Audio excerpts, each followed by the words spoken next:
ये देश की अदालत वो फैसले तक रीच ही नहीं रखेगी। नागरिक ग्रीवेंसेस लेकर कहां जाएंगे?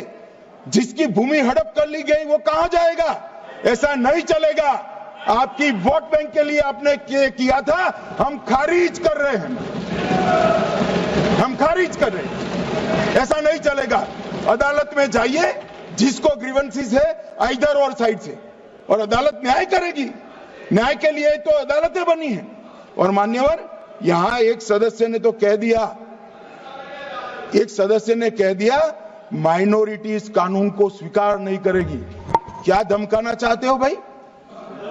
संसद का कानून है, सबको स्वीकार करना पड़ेगा। स्वीकार नहीं करेंगे मतलब क्या है? कैसे बोल सकते हैं कोई? हम कानून को स्वीकार नहीं करेंगे।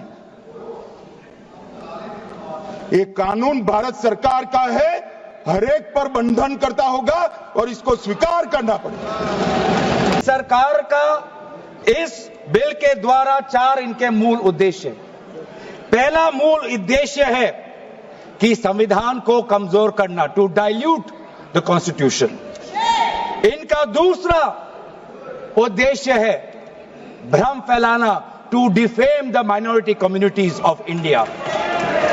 इनका तीसरा उद्देश्य है to divide the Indian society. हमेशा एक हमारे बीच में एक लिटिगेशन चलता रहे, मसला और बढ़ता जाए, ये उनका उद्देश्य है। और चौथा इनका उद्देश्य डाइल्यूट, डिफेम, डिवाइड, और चौथा इनका उद्देश्य है to disenfranchise the minority communities. आज माइनॉरिटी कम्युनिटीज के प्रति अपनी संवेदना जता रहे हैं। सर, कुछ हफ्ते पहले देश में विभिन्न जगहों में लोगों ने ईद की शुभकामनाएं एक दूसरे को दी। और क्या आपको पता है कहां इनकी डबल इंजन की सरकार ने लोगों को रास्ते पे ईद का नमाज भी पढ़ने नहीं दिया। और ये बात करेंगे, आप अल्पसंख्यकों के प्रति अपनी संवेदना जताते हैं।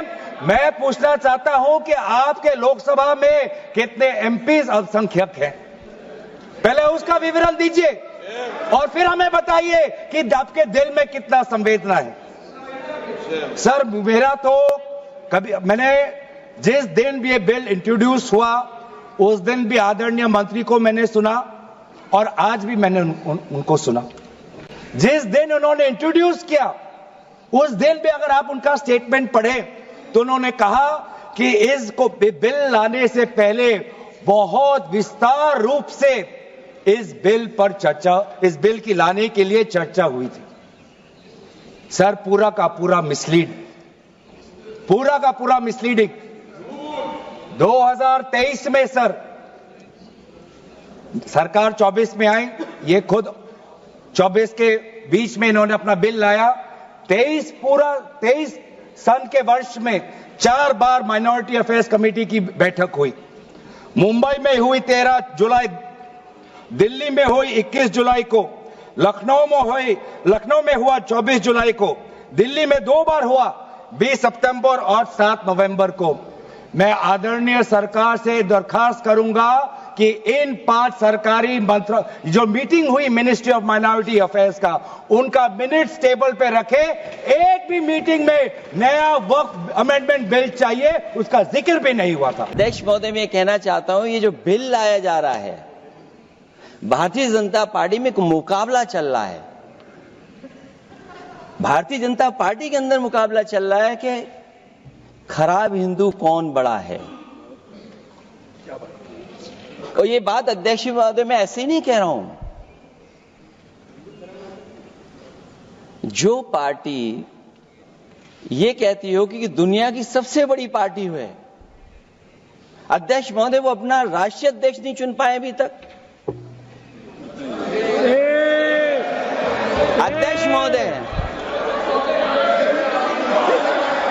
अध्यक्ष महोदय, भारतीय जनता पार्टी क्या है?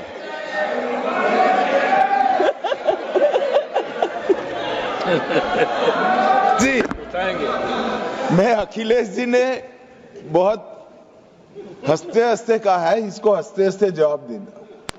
इस सामने जितनी पार्टियां हैं उनका राष्ट्रीय अध्यक्ष उन 5 लोगों को ही चुनना है परिवार के।